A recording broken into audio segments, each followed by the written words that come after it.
हाय दोस्तों, कैसे हैं आप सभी। मैं डॉक्टर अनव्यास फिर से अपने यूट्यूब चैनल पर आप सभी का स्वागत कर रहा हूं और आशा कर रहा हूं सभी ठीक हैं, मस्त हैं और मेरे साथ पढ़ाई में जुटे गए हैं। देखिए, कंपलसरी सब्जेक्ट में फर्स्ट स्टार्ट कर रहा हूं, इसके बाद HR, marketing, finance, OM, IB, IT सब के डिटेल वीडियो फिर से आ रहे हैं, है ना। इस बार थोड़ा हमने पैटर्न और फास्ट करा है, मतलब जो हमारे हर वीडियो रहेगा जिसमें हम डिटेल वीडियोस में मैं बात कर रहा हूँ उसमें और नटशेल के अंदर थोड़ा सा फास्ट बताने की कोशिश कर रहा हूँ, क्योंकि बुक्स हमने अवेलेबल करा दी है।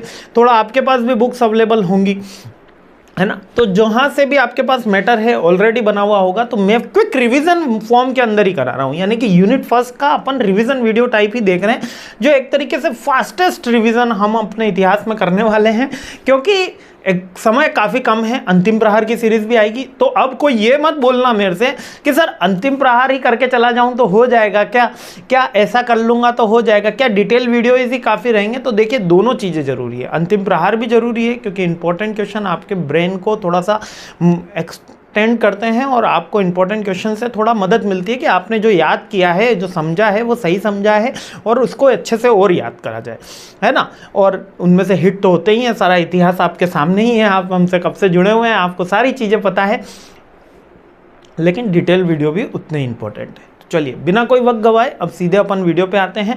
सब्जेक्ट है हमारा emerging technologies in global business environment. सबसे पहले सब्जेक्ट का बेसिक ओवरव्यू मैं आपको समझा देता हूं, इसके बाद अपन आगे बढ़ते हैं। देखिए, सब्जेक्ट कह रहा है इमर्जिंग टेक्नोलॉजीज। जब ये सब्जेक्ट आता है ना, इमर्जिंग टेक्नोलॉजी, तो ये हर साल चेंज हो जाता है। इमर्जिंग टेक्नोलॉजी जो आज से 1 साल पहले एआई की इतनी बातें नहीं होती थी, आज एआई की खूब सारी बातें होती है। जब आर्टिफिशियल इंटेलिजेंस में आ गए हैं हम, तो बहुत सारी चीजें इसके साथ नहीं जुड़ती चली जाती है, इसलिए इसका सेम सिलेबस होने के बाद भी उसमें अपडेशन हो जाता है। क्योंकि जो इमर्जिंग टेक्नोलॉजीज में अगर नया रिवोल्यूशन आया, जो करंट इश्यूज आ गए, अब करंट इश्यूज 2023 में अलग थे, 2024 में अलग थे, है ना। अभी चुनाव का माहौल चल रहा है तो चीजें अलग थी 23 में, अभी 24 में अलग हैं। पहले 23 में आम आदमी पार्टी अलग थी, अभी अलग चल रही है। तो ऐसे में किसी पार्टी के पक्ष में नहीं हूं, आप जिस पार्टी को वोट देते हैं मैं भी उसी पार्टी को वोट देता हूं, ठीक है, अपना ये मानना है। तो सारे बच्चों के साथ हमारा ऐसा है, लेकिन ये टॉपिक आप हमेशा ये समझ के चलिएगा कि ये इसके अंदर हम करंट ट्रेंड बनने वाले हैं, यानी कि जब भी हम एग्जाम में क्वेश्चन राइट अप करेंगे तो जितना ज़्यादा आप लेटेस्ट लिख सकेंगे उतना ज़्यादा नंबर बढ़ने की संभावना चलती है। और इस टॉपिक में सब्जेक्ट में दूसरा आता है ग्लोबल बिजनेस एनवायरनमेंट, यानी कि ग्लोबल बिजनेस एनवायरनमेंट। अब यहाँ पर ग्लोबल बिजनेस तो आपको पता ही है, इसराइल और अपना गाजा के उधर हमले चल रहे हैं, यूक्रेन रशिया का वॉर चल रहा है ना, अजरबैजान का उधर वॉर चल रहा है, सीरिया में क्या हो रहा है वो भी आपको पता है, और भी इराक ईरान की जो फाइट चल रही है, इराक और ईरान की तो नहीं चल रही, ईरान और दूसरी कंट्री की जो फाइट चल रही है वो भी आप सबको पता है। तो ग्लोबल इश्यूज से आप जुड़े हुए हैं, तो जब ये वाले मुद्दे आएंगे, जब इसमें करंट चैलेंजेस आएंगे, तब वो चीज़ें भी हमको यहाँ पे इंट्रोड्यूस करनी है, ठीक है। ये सारी पॉइंट याद रखिएगा। आगे बढ़ता हूँ अब यूनिट यहाँ से, मतलब ये आप समझ गए कि इस वर्ल्ड के अंदर जो पूरा बिजनेस चल रहा है उसमें कौन कौन सी टेक्नोलॉजीज आ रही हैं, सेमीकंडक्टर का क्या रोल आ रहा है, कौन से देश इसमें आगे बढ़ रहे हैं, कौन सा नई मेथडोलॉजी अडॉप्ट करी जा रही है, कौन से सिस्टम है, कौन सी बिजनेस पॉलिसी स्ट्रेटजीज अब करंट में पॉपुलर हो रही है, वो सारी चीज़ें इसके अंदर चेक करी जा रही है। आई होप ये पॉइंट आपको क्लियर हो गया होगा, है ना। तो अब अपन यूनिट 1 स्टार्ट करते हैं। यूनिट 1 में सबसे पहला अच्छा है कोर्स हमारा 849 रुपीज़ का, आप सबको पता ही है। 100 बुक्स अवेलेबल हैं, यानी 100 कॉपीज़ अवेलेबल हैं, जो डिस्क्रिप्शन बॉक्स में लिंक है। जिनको भी बाय करना हो, वैसे बहुत सारी बाय हो चुकी है ऑलरेडी, पर जिनको भी अभी तक अगर नोट्स की दिक्कत आ रही है तो वो बाय कर सकते हैं, ठीक है। फर्स्ट टॉपिक आया है अपना meaning and nature of industry 4.0। देखिए, यहाँ पर वो अक्षय कुमार की पिक्चर आई थी ना 2.0, ये 4.0 है। अब 4.0 का मतलब जो रिसेंट इंडस्ट्री का ऑरा चल रहा है, ये 4.0 का ऑरा चल रहा है, यानी कि जो हमारा इंडस्ट्रियल रिवोल्यूशन चल रहा है वो 4.0 फोर्थ जनरेशन का चल रहा है। अब फोर्थ जनरेशन का इंडस्ट्रियल रिवोल्यूशन क्या कह रहा है, ये कह रहा है कि अब हम डिजिटल टेक्नोलॉजी के ऊपर, मैन्युफैक्चरिंग के ऊपर काफ़ी आ गए, अब लेज़र प्रिंटिंग के ऊपर आ गए हैं, अब ऐसी टेक्नोलॉजी आ गई है जो 3D प्रिंटिंग को प्रमोट कर रही है, जो लेज़र टेक्नोलॉजीज को प्रमोट कर रही है, लेज़र प्रिंटिंग को प्रमोट कर रही है। तो उसके ऊपर अब हमारा 4.0 इंटीग्रेटेड हो गया। मींस के अब जो करंट इंडस्ट्री है वो मोर डिजिटली ट्रांसफॉर्म इंडस्ट्री के अंदर आई है। ये एडवांस टेक्नोलॉजी यूज़ कर रही है, लाइक आर्टिफिशियल इंटेलिजेंस, जो हमारा एआई है उसको यूज किया जा रहा है, रोबोटिक्स को यूज किया जा रहा है, इंटरनेट ऑन थिंग्स को यूज किया जा रहा है, और बिग डेटा एनालिटिक्स। एक मैं रिसर्च आपको लेटेस्ट रिसर्च यहाँ पे बता देता हूँ जो आपको कोट करनी है। इस बार 900% जंप आया है सैलरी के अंदर डेटा एनालिटिक्स की पोस्ट पे। वर्ल्ड के अंदर सबसे ज़्यादा जो जंप आया है इंक्रीमेंट आप समझ लो 900% का जॉब का है। यानी कि आप मान के चलो अगर कोई बंदा 10,000 के पैकेज पे था तो वो कम से कम 90,000 के पैकेज तक जंप किया है इस इंडस्ट्री ने, क्योंकि ये एआई के थ्रू बिग डेटा एनालिटिक्स की जॉब काफ़ी ज़्यादा बूम और डिमांडिंग जॉब आज की तारीख में हो गई है।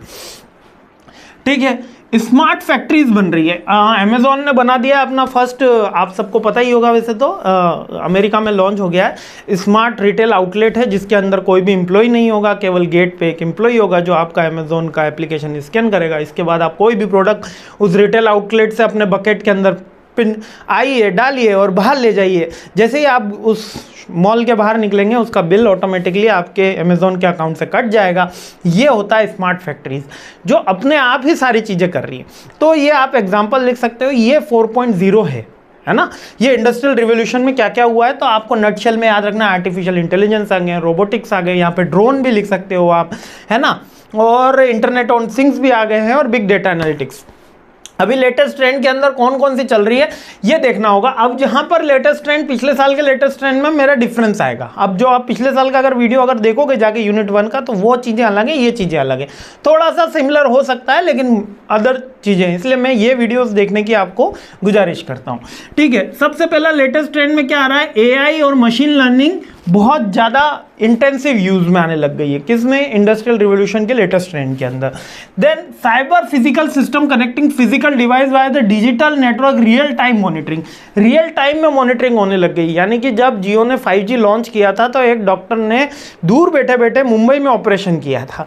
तो ये क्या है, रियल टाइम में मॉनिटरिंग चल रही है, रियल टाइम में डेटा एनालिटिक्स हो रहा है, रियल टाइम के अंदर सारी चीज़ें स्ट्रीम हो पा रही है, पहले ऐसा नहीं हो पाता था। IoT का एप्लीकेशंस का, इंटरनेट ऑन थिंग्स, IoT हर चीज़ internet on thing, Uber, Ola, ये सब क्या है, इंटरनेट के माध्यम से चलने वाली सारी चीज़ें हैं। अपना यूट्यूब, हमारे वीडियोस इंटरनेट के माध्यम, सप्लाई चेन मैनेजमेंट हो गया है, इससे better optimisation of the resources हो रहा है। ये लेटेस्ट ट्रेंड के अंदर आया। Data driven decision making through advance analytics, advance analytics होने लगा। एडवांस एनालिटिक्स, एक जने से पूछा गया कि सर आप करोड़पति हैं, अरबपति हैं, यदि आप करोड़पति बन जाएं, यदि 1-2 करोड़ रुपए आपके पास रहें तो आप बताइए फिर से अरबपति कैसे बनेंगे। तो उन्होंने बड़ा अपने इंटरव्यू में कहा कि मैं उन 2 करोड़ से सबसे पहले ये सर्च करूंगा कि अमेजोन और फ्लिपकार्ट पे ट्रेंडिंग में क्या चल रहा है, उस ट्रेंड के माध्यम से मैं अपने प्रोडक्ट को आइडेंटिफाई करूंगा और उस बिजनेस के अंदर जाऊंगा। तो ये क्या है, डिसीजन थ्रू एडवांस एनालिटिक्स, यानी कि जो आज डेटा हमारे पास अवेलेबल है उससे डिसीजन मेकिंग करी जा रही है, उससे डेटा ड्रिवन प्रोसेस हो रही है इंडस्ट्रियल रिवोल्यूशन 4.0 के अंदर।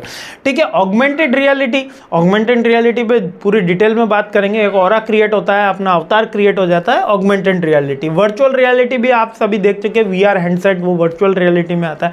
ऑगमेंटेड में हम खुद ही पहुंच जाते हैं उसके अंदर, है ना। एनहांस करती है हमारी ट्रेनिंग मेंटेनेंस, इससे जो एक्यूरेसी वो बढ़ती है, हमारा ट्रेनिंग और बढ़ता है, हमारा सिमुलेशन एक्सरसाइज बढ़ती है और बेटर रिजल्ट हम अचीव कर पाते हैं, बेटर रिसोर्सेज का यूटिलाइजेशन होता है। सिग्निफिकेंट शिफ्ट हुआ है मैन्युफैक्चरिंग में, क्योंकि इसके अंदर डिजिटल टेक्नोलॉजीज का यूज किया गया है, रियल टाइम मॉनिटरिंग का यूज किया गया है। ये बेसिकली लेटेस्ट ट्रेंड है, नट शेल में सारी चीजें चल रही है ना। अब realignment of the political, economical, social, technological factors. अब रीअलाइनमेंट का, अलाइनमेंट का मतलब क्या होता है, जैसे गाड़ी अपन चलाते हैं, ड्राइव करते हैं तो अलाइनमेंट खराब हो गया, अरे इस तरफ जा रही है ना, इस तरफ जा रही है, तो वो अलाइनमेंट यानी कि किस तरफ से अलाइनमेंट शिफ्ट हो रहा है।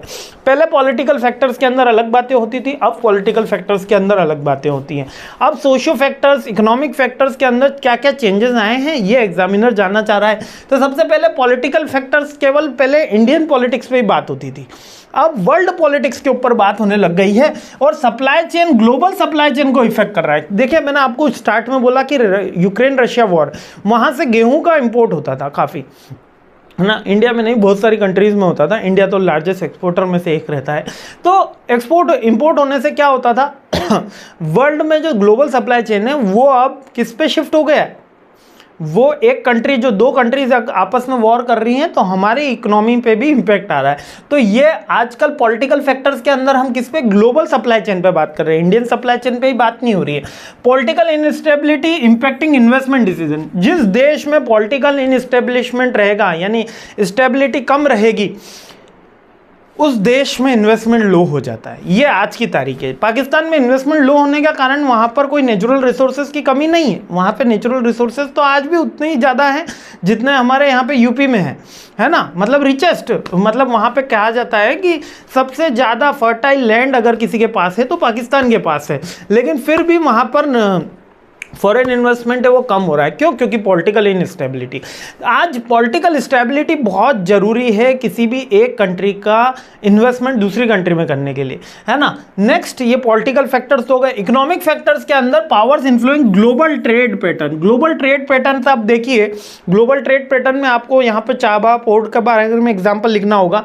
देखिए, ईरान और इसराइल वॉर लड़ रहे हैं, इंडिया का फ्रेंड इसराइल कहा जाता है, लेकिन चाबहार पोर्ट पे डील किसकी साइन हुई है? ईरान और इंडिया की डील साइन हुई है। यानी कि जो कंट्रीज हैं they have not a permanent enemy, और क्या कहा जाता है? नॉट अ परमानेंट फ्रेंड, कि कोई भी परमानेंट फ्रेंड नहीं है, कोई भी परमानेंट एनिमी नहीं है, केवल परमानेंट इंटरेस्ट होता है देशों के मध्य। तो आज ईरान ने चाबहार पोर्ट से अपनी डील साइन करी है काउंटर करने के लिए, अफगानिस्तान के साथ ट्रेड बढ़ाने के लिए, और पाकिस्तान के दूसरे पोर्ट, पाकिस्तान और चाइना को काउंटर करने के लिए उन्होंने चाबहार पोर्ट से अपनी डील फाइनल करी है। तो ये इकोनॉमिक फैक्टर्स के अंदर भी आप लिख सकते हो, पॉलिटिकल फैक्टर्स में मैं आपको एग्जांपल दे के इसलिए समझा रहा हूं ताकि आप जब एग्जाम में आंसर राइट अप कर रहे हो तो ये बातें आपको थोड़ी क्लिक होती रहे। तो आज ग्लोबल ट्रेड पैटर्न, आज बहुत सारी ऐसी संस्थाएं बन गई हैं, जैसे पहले केवल सार्क ही हुआ करती थी, अब बहुत सारी ऐसे ग्रुप बन गए हैं, ब्रिक्स है, सार्क है, वो ग्लोबल ट्रेड पैटर्न को रेगुलेट कर रहे हैं। नेक्स्ट क्या होता है? Currency exchange rate, international transaction. पहले करेंसी एक्सचेंज रेट किसमें होती थी? एक तरीके की फिक्स्ड टाइप की थी, अब फ्लक्चुएटिंग चलती है, और ग्लोबल ट्रेड पैटर्न से करेंसी एक्सचेंज रेट कह सकते हो वोलेटाइल होती है या चेंज होती है। ठीक है। सोशियो कल्चर, अब सोशियो कल्चर भी चेंज हो गया, क्योंकि पूरा विश्व अब एक जगह आके रह रहा है। हमारे यहाँ से लोग Kuwait, Bahrain, Iran, Israel, Iraq जाके जॉब कर रहे हैं, गल्फ कंट्रीज में जाके जॉब कर रहे हैं, सऊदी में जाके जॉब कर रहे हैं, यमन में जाके जॉब कर रहे हैं। यमन की तो कंडीशन अभी काफ़ी ख़राब है, लेकिन फिर भी वहाँ पे जाके जॉब कर रहे हैं। तो सोशियो इकोनॉमिक फैक्टर एक मिक्स फैक्टर हो गया है। तो preference the lifestyle shaping the market demand. अब यहाँ पर हर जने को लग्जरियस प्रोडक्ट की और कंज्यूमर यूटिलिटी प्रोडक्ट की नीड ज़्यादा होगी। तो सोशियो इकोनॉमिक कल्चर फैक्टर्स किस में हो गया है? यूटिलिटी फैक्टर्स के अंदर डील करने ज़्यादा लग गया है। नेक्स्ट, कल्चरल डिफरेंस इफेक्ट कर रहा है आपकी मार्केटिंग स्ट्रेटजी में। यानी कि पहले ऐसा नहीं होता था। पहले जिलेट कंपनी अगर यूएस में कोई प्रोडक्ट बेच रही होती तो इंडिया में भी वही प्रोडक्ट सेम रेशो से बेचने की कोशिश कर लेती थी या सेम मार्केटिंग स्ट्रेटजी कर लेती थी। लेकिन अब इतना मार्केट इतना नैरो हो गया है कि वहाँ पर पर्टिकुलर कास्ट कम्युनिटी, उस पर्टिकुलर रीजन की कास्ट कम्युनिटी, यानी कि पूरे भारत की ना लेके एक डिस्ट्रिक्ट की कास्ट कम्युनिटी को भी टारगेट करके लोग कॉम्पिटिशन कर रहे हैं। ये सोशियो कल्चर फैक्टर के अंदर अलाइनमेंट शिफ्ट हुआ है। तो देखो, तीन, पॉलिटिकल के अंदर क्या हुआ है कि ग्लोबल सप्लाई चेन में शिफ्ट हुआ है। इकोनॉमिक के अंदर क्या, वर्ल्ड इकोनॉमिक फोरम हो गया है, तो जिससे हम जो बिग प्लेयर्स हैं उनकी टीम अलग बन गई है, जो छोटे प्लेयर्स हैं उनकी टीम अलग बन गई है ना। और सोशियो इकोनॉमिक के अंदर हम नैरो डाउन कर रहे हैं, हम इकोनॉमिक, सोशल, कल्चरल फैक्टर्स को भी अपनी मार्केटिंग स्ट्रेटजी में इंक्लूड कर रहे हैं। टेक्नोलॉजी फैक्टर्स के अंदर तो एडवांसमेंट आया ही है, इसमें क्रॉस बॉर्डर टेक्नोलॉजी कोलैबोरेशंस काफ़ी बढ़े हैं। जैसे हमने इंडोनेशिया को ब्रह्मोस मिसाइल दे दी कि जाओ मस्त रहो, है ना। हमारे पास ब्रह्मोस है, आपको कहीं कोई अपना एयर डिफेंस सिस्टम, डोम सिस्टम आपको नहीं मिल रहा है रशिया से, तो कोई बात नहीं, आप हमारी ब्रह्मोस लेके जाओ, आप उससे सेफ रहोगे। तो रैपिड एडवांस टेक्नोलॉजी की शेयरिंग का सिस्टम चल रहा है। पहले ऐसा नहीं होता था। पहले मतलब इंडस्ट्रियल रिवॉल्यूशन में जो कंट्री अपने पास टेक्नोलॉजी रखती थी वो अपने आप को सुप्रीम रखती थी और वो टेक्नोलॉजी शेयर पे बिलीव नहीं रहता था। मतलब चाइना के पास जो चीन के पास टेक्नोलॉजी है वो उन्हीं के पास है, रशियन के पास है, अमेरिकन के अमेरिकन। बस आज थोड़ा ट्रांजेक्शन ज़्यादा हो रहा है। क्यों? क्योंकि बहुत सारी चीज़ें नेट पर अवेलेबिलिटी हो गई है। अवेलेबिलिटी बढ़ने से क्या हो गया है कि कॉम्पिटिशन बढ़ा है और टेक्नोलॉजी एनहांसमेंट हुआ है, तो शेयरिंग भी इसके अंदर आ गया है ना। और डिजिटल प्लेटफॉर्म हुआ है, इंटरनेशनल मार्केटिंग और ई कॉमर्स तो लॉन्च हुआ ही है। इंडस्ट्रियल रिवॉल्यूशन में सबसे ज्यादा 4.0 में, इंडस्ट्रियल रिवॉल्यूशन में 4.0 में आपको ई कॉमर्स और डिजिटल सेल्स को लिखना ही है, ठीक है। तो ये रीअलाइनमेंट मैंने आपको समझा दिया, political, economical, social, technological factors में रीअलाइनमेंट हुआ है।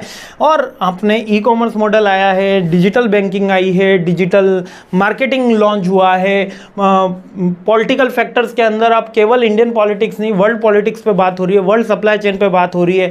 कुछ ही देशों में ग्लोबल ट्रेड की, नेशनल ट्रेड की बात नहीं होती या रीजनल ट्रेड की बात नहीं होती, वर्ल्ड ट्रेड की बात हो रही है, न्यू मार्केट जनरेशंस की बात हो रही है, क्योंकि सब जगह जाना आजकल संभव हो रहा है। अब चेंजिंग नेचर ऑफ ग्लोबलाइजेशन। अब ग्लोबलाइजेशन का मतलब शुरुआत में हम कहते थे बचपन में वसुधैव कुटुंबकम पूरा विश्व हमारा परिवार है।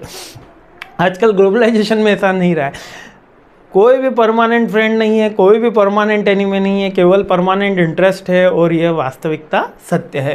तो ग्लोबलाइजेशन की बात क्या है? Traditional globalisation. ट्रेडिशनल ग्लोबलाइजेशन क्या फोकस करता था?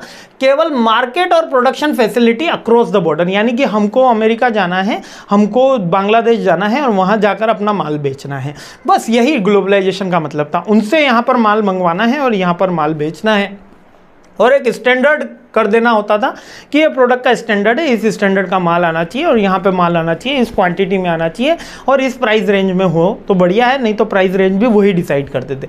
लेकिन जो नया ट्रेंड आया है, इससे लोकलाइजेशन और customisation meet drives consumer preference. अब यहाँ पर लोकल के अकॉर्डिंग प्रोडक्ट बनने लग गए है ना। जैसे अमेरिका बोल रहा है अमेरिकन फर्स्ट, रशिया बोल रहा है रशियन फर्स्ट, मोदी साहब तो कब से बोल रहे हैं इंडिया फर्स्ट, है ना, हमको भी मान लेना चाहिए इंडिया फर्स्ट।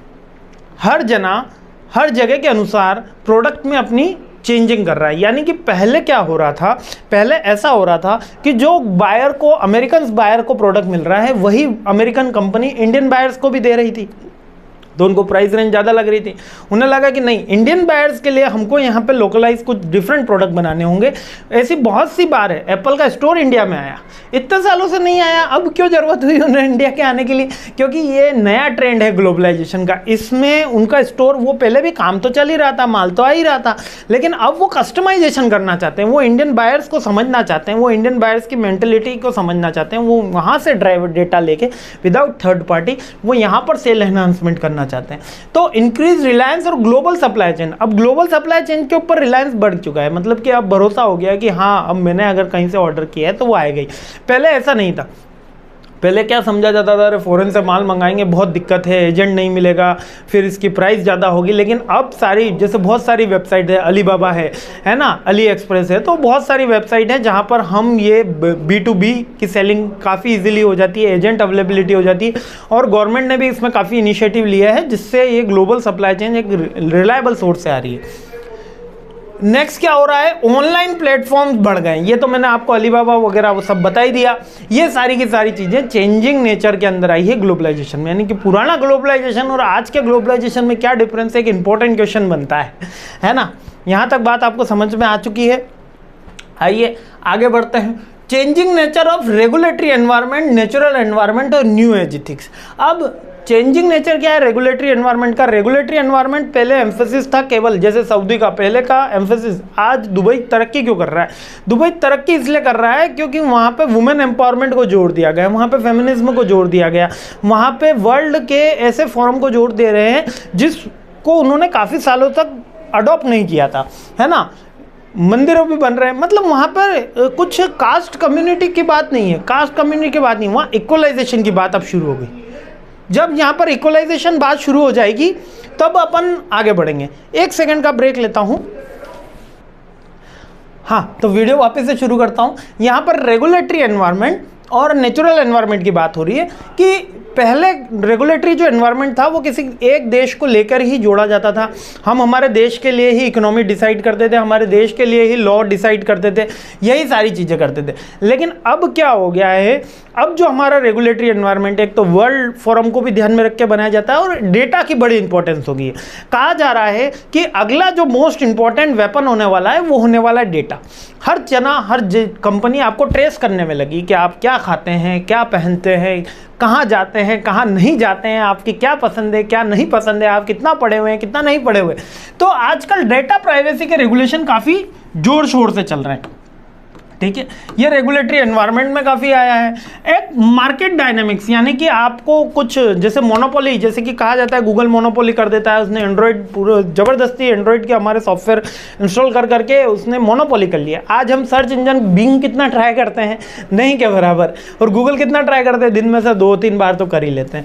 तो ये रेगुलेटरी एनवायरनमेंट में इम्पैक्ट करा है। रेगुलेटरी एनवायरनमेंट केवल पहले ओल्ड जनरेशन में केवल अपने नेशनल लॉज को ध्यान में या नेशनल रिक्वायरमेंट को ध्यान में रख के बनाया जाता था। अब न्यू फोरम के अंदर वर्ल्ड एनवायरनमेंट और वर्ल्ड फोरम को ध्यान में रख के भी बनाया जाता है, जिसके अंदर data driven, monopoly restriction, local vendors को प्रोटेक्शन, ये मूल मुद्दे होते हैं। ठीक है, नेचुरल एनवायरनमेंट, पहले नेचुरल एनवायरनमेंट पे भी बात होती थी। खैर हमारे देश तो हर नदी को अपनी माँ मान रहा है, धरती को माँ मान रहा है, पेड़ पौधों से बहुत प्यार कर रहे हैं। हर धर्म में, हर जाति धर्म के अंदर, भारत के अंदर यही बताया गया है कि प्रकृति की हमको रक्षा करनी है। लेकिन अब पूरा विश्व में जब कार्बन डाइऑक्साइड का लेवल बढ़ गया, ओजोन में छेद हो गया, उसके बाद वर्ल्ड फोरम के ऊपर इस तरीके की बातें होने लगी कि अब हमको इस नेचर के लिए सीरियस कुछ करना होगा। तो एनवायरमेंटल इश्यूज काफ़ी बड़े हैं। कार्बन एमिशन को रिड्यूस करने की बात करिए, रिन्यूएबल एनर्जी, जैसे मोदी साहब ने, अभी आपको ये सारे एग्जांपल मैं इसलिए दे रहा हूँ ताकि आपको याद रहे। मोदी साहब ने सोलर मिशन अभी लॉन्च कर दिया है, हर घर सोलर प्लांट वो लगाने की सोच रहे हैं कि हर घर पे एक सोलर प्लांट होना चाहिए, है ना। खुद की एनर्जी खुद ही प्रोड्यूस करो, आत्मनिर्भर भारत, ठीक है। और new age of ethics, new age of ethics क्या होगा? इथिक्स तो क्या होती है? हमारी एक तरीके की कह सकते हो एक तरीके की रिस्पॉन्सिबिलिटी है। The difference, the golden rules होते हैं जो हमको डिस्क्रिमिनेट करते हैं और डिस्क्रिमिनेट करना बताते हैं क्या सही है और क्या गलत है ना। Ethics are the golden rules which are universally applicable. ये डेफिनेशन तो हमने ह्यूमन वैल्यूज़ में याद करी थी, जैसे कि हमें हमेशा सच बोलना चाहिए, बड़ों का आदर करना चाहिए। इथिक्स जो होते हैं वो हर कास्ट, कम्युनिटी, सोसाइटी के अंदर इक्वली कह सकते हो इम्प्लीमेंट होते हैं। इसमें यह नहीं होता कि मैं इस पर्टिकुलर कास्ट कम्युनिटी का हूं तो ये इथिक्स मेरे ऊपर लागू नहीं होगा, नहीं। इथिक्स एक गोल्डन रूल्स होते हैं जो किसी भी एज में हो, जेंडर में हो, किसी भी कास्ट, कम्युनिटी, नेशन को बिलोंग करते हो, वो लागू होते हैं। लाइक हमें कभी चोरी नहीं करनी चाहिए, हमें बड़ों का आदर करना चाहिए, हमें कभी झूठ नहीं बोलना चाहिए, तो ये इथिक्स होते हैं। लेकिन नए एज ऑफ इथिक्स के अंदर क्या आ गया है? सोशल रिस्पॉन्सिबिलिटी और इसकी प्रैक्टिस करना। कॉर्पोरेट सोशल रिस्पॉन्सिबिलिटी को एक इथिक्स बना दिया, एक सोशल रिस्पॉन्सिबिलिटी और सीएसआर को एक इथिक्स का पार्ट बना दिया। यानी हर कंपनी को कुछ ना कुछ सोशल रिस्पॉन्सिबिलिटी, जो सोसाइटी के लिए उसने कुछ काम किया है, उसको उसका रिवर्ट बैक करना होगा। हॉस्पिटल, कॉलेजेस कुछ बनाने होंगे, अडॉप्ट करने होंगे, road construction, and numbers of the things है, ठीक है। कुछ सोसाइटी वेलफेयर का काम करना होगा।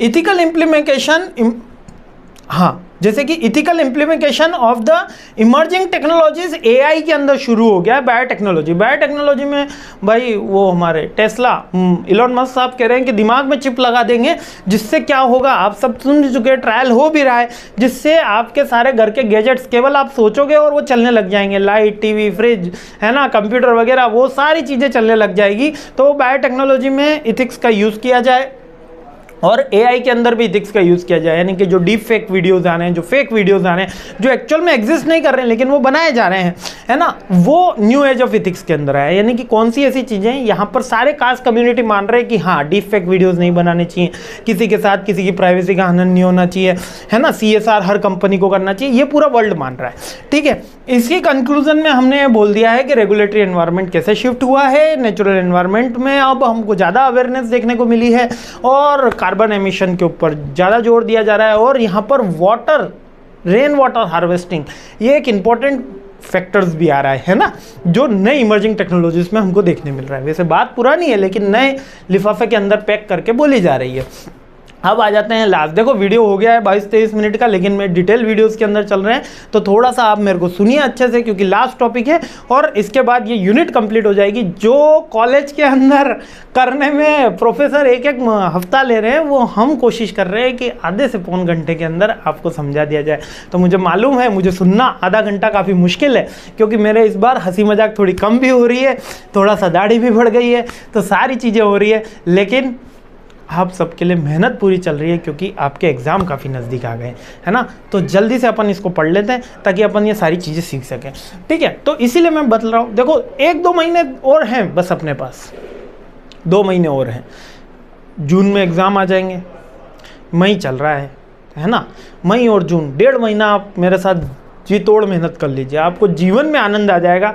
कभी जीवन में आप आनंद को याद रखेंगे कि एक आनंद मिला था जिसने कुछ उस समय पढ़ाया था जिससे हमारे MBA में अच्छा आ गया। तो 1.5 महीना मेरे को थोड़ा पढ़ाई का दे दीजिए। देखिए मैं आपसे रिक्वेस्ट कर रहा हूँ, आपके करियर के लिए मैं रिक्वेस्ट कर रहा हूँ, पढ़ लो, सब भूल जाओ, थोड़ा सा आलस को त्याग दो। मैं भी त्याग रहा हूँ, आप मुझसे ज़्यादा तो आलसी कौन मिलेगा मुझे जीवन में, लेकिन मैं भी कोशिश कर रहा हूँ। ठीक है, चलिए चलें आगे बढ़ते हैं। डिजिटल ट्रांसफॉर्मेशन, अब यहाँ पर बात हो रही है डिजिटल ट्रांसफॉर्मेशन की, यानी कि पहले भी डिजिटल था, ऐसा तो नहीं है कि इंटरनेट अभी अभी आया। 2024 में लॉन्च हुआ, 1990 में हमारी फर्स्ट ई-कॉमर्स वेबसाइट आ गई थी febmart.com के नाम से, उसी समय से इंटरनेट भी चल रहा था। तो ये 2000 में आई थी febmart.com, है ना, 1990 में तो हमारा इंटरनेट आया। तो डिजिटल ट्रांसफॉर्मेशन अब काफ़ी से रिग्रेस हो गया है। और एक ओवरव्यू का क्वेश्चन इससे फर्स्ट यूनिट में बनता ही बनता है कि explain the digital transformation in the current era in the global supply chain in the करके आ जाता है। अब ये डिजिटल ट्रांसफॉर्मेशन होता क्या है? डिजिटल ट्रांसफॉर्मेशन होता है कि जो हमारी डिजिटल टेक्नोलॉजी है इसको बिजनेस के हर एस्पेक्ट में, यानी कि प्रोडक्शन, सेल्स, मार्केटिंग, स्टोर, सारे एस्पेक्ट के अंदर, फाइनेंस, सारे एस्पेक्ट के अंदर फंडामेंटली इंपैक्ट करना और उसको चेंज करना फंडामेंटली। यानी कि डिजिटल ट्रांसफॉर्मेशन का ये मतलब नहीं है कि एक कंप्यूटर आपने अपने से कंपनी में लगा दिया, इसका मतलब है कि हर चीज़ ऑटोमेशन पे हो, हर चीज़ आगे बढ़े। ये डिजिटल ट्रांसफॉर्मेशन में डिजिटल ट्रांसफॉर्मेशन आजकल क्लाउड बेस्ड हो गया है। तो ये क्लाउड कंप्यूटिंग स्केलेबिलिटी और फ्लेक्सिबिलिटी प्रोवाइड कराती है, क्योंकि क्लाउड कंप्यूटिंग एक तो थोड़ा सा कॉस्ट वाइज कम होता है, बहुत सारे ऐसे सॉफ्टवेयर्स होते हैं जिनकी कॉस्ट ज़्यादा होती है, अगर हम क्लाउड कंप्यूटिंग यूज़ करते हैं तो वो सॉफ्टवेयर हमको काफ़ी इजीली मिल जाते हैं, है ना। डेटा एनालिटिक्स की अप्रोच देते हैं, इंटीग्रेशन ऑफ AI का यूज़ होने लग गया है, डेटा इंटीग्रेटेड होने लग गया है, रियल टाइम मॉनिटरिंग हो रही है, और digital channels, marketing, sales, customer service, सब इसके अंदर कह सकते हो कि एम्ब्रेसिंग लिखा है, लेकिन यहाँ पर एनरिचिंग का वर्ड ज़्यादा सही है। एम्ब्रेसिंग का मतलब एक साथ जुड़ना ही है इसमें, और एनरिचिंग का मतलब थोड़ा सा अपलिफ्ट करना है।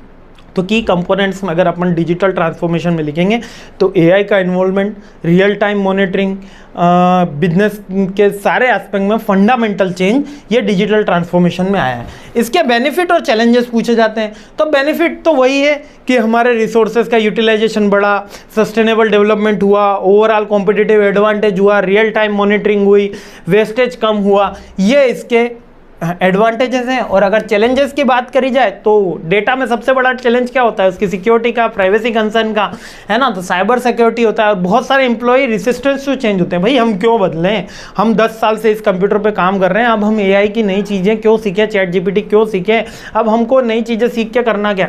अच्छा, एक बात और मैं यहाँ पर लास्ट बात बता देता हूँ, बहुत से बच्चों ये मैं कन्फ्यूजन में था, सर AI आने से तो ये जॉब खत्म हो जाएगी, वो जॉब खत्म हो जाएगी। अरे नई जॉब क्रिएट भी होगी। कंप्यूटर आने से पहले बहुत से लोग यही कह रहे थे, है ना, जो राजीव गांधी के विरोध में थे, दूसरे विपक्षी पार्टी। अब तो उस समय आपको पता ही है विपक्ष में कौन था, क्योंकि कांग्रेस सत्ता में थी। वो यही कह रहे थे कि अगर देश के अंदर कंप्यूटर आ गया तो देश बर्बाद हो जाएगा, देश में अनएम्प्लॉयमेंट बढ़ जाएगा। लेकिन कंप्यूटर आने से प्रोडक्टिविटी इंक्रीज हुई, देश में इकोनॉमिक लेवल बढ़ा, देश में स्केलेबिलिटी हुई, तो नई जॉब अपॉर्चुनिटी भी आई, है ना। तो कंप्यूटर मानते हैं 10 जनों का काम इकलौता बंदा कर लेता है, लेकिन उससे नई जॉब भी क्रिएट होती है, क्योंकि वो रैपिड ट्रांसफॉर्मेशन होता है, रैपिड इंक्रीमेंट आता है। तो ये पॉइंट भी होता है, रेसिस्टेंस टू चेंज होता है, साइबर सिक्योरिटी का इशू होता है, लेजेसी सिस्टम होता है, कॉम्प्लेक्स है, डेटा प्राइवेसी भी एक कंसर्न रहता है। तो डिजिटल ट्रांसफॉर्मेशन ओवरऑल तो एक गुड एक्टिविटी है, लेकिन सम लूप होल्स होते हैं जिनको गवर्नमेंट और कंपनीज ओवरकम करने की कोशिश कर रही है। एक छोटा सा एग्जांपल है, किसी एक कंपनी को इन्फॉर्म करके आप लिख देना, लाइक कि कोई कंपनी जाए, रिलायंस पहले भी थी आज भी चल रही है, LIC पहले भी थी आज भी चल रही है, SBI पहले भी थी आज भी चल रही है। पहले का मतलब आज से 20-30 साल आप पहले ले लीजिए, जब ये डिजिटल ट्रांसफॉर्मेशन। आज SBI कितना एडवांस हो गया है, आज SBI में नेट बैंकिंग है, आज SBI में आप ऑटोमेटिक अपना अकाउंट खोल सकते हो, घर बैठे अकाउंट खोल सकते हो, घर बैठे आप पैसे विड्रॉल कर सकते हो, एक देश से दूसरे देश भेज सकते हो, है ना। मेरे को याद है कि आज से करीबन 7-8 साल पहले मेरे को केवल विड्रॉल करने के लिए 1 घंटा लाइन में लगना पड़ता था SBI के अंदर, लेकिन आज ATM पे जाते हैं, पैसे विड्रॉल कर लेते हैं। पहले ATM नहीं था हमारे पास, ठीक है। और उसके अलावा एक जगह से दूसरी जगह पैसा भेजने के लिए भी हमको लंबी प्रोसेस, लेकिन आज तो मिनटों का काम हो जाता है, जीपे से तुरंत चला गया, है ना। और SBI इनका भी खुद का एप्लीकेशन है, भीम भी दे रखा है गवर्नमेंट ने, मतलब बहुत सारी चीज़ें। तो ये डिजिटल ट्रांसफॉर्मेशन के अंदर ये वाले पॉइंट हमको आंसर में लिखना है। तो ये अपनी 5th यूनिट यहाँ पर कंप्लीट हो जाती है और 29 अप्रोक्सीमेट 30 मिनट के अंदर हमने एक ऐसा काम करना है जो मतलब कोई सोच भी नहीं कि एक आधे घंटे में हम एक एक यूनिट का पूरा सिलेबस कंप्लीट करने की कोशिश कर रहे हैं, क्योंकि एग्जाम आपके बिल्कुल करीब आ गए और मेरी कोशिश पूरी चल रही है। तो मस्त रहिए, खुश रहिए, मुस्कुराते रहिए और मेरे साथ भी जुड़े रहिए। जय हिंद।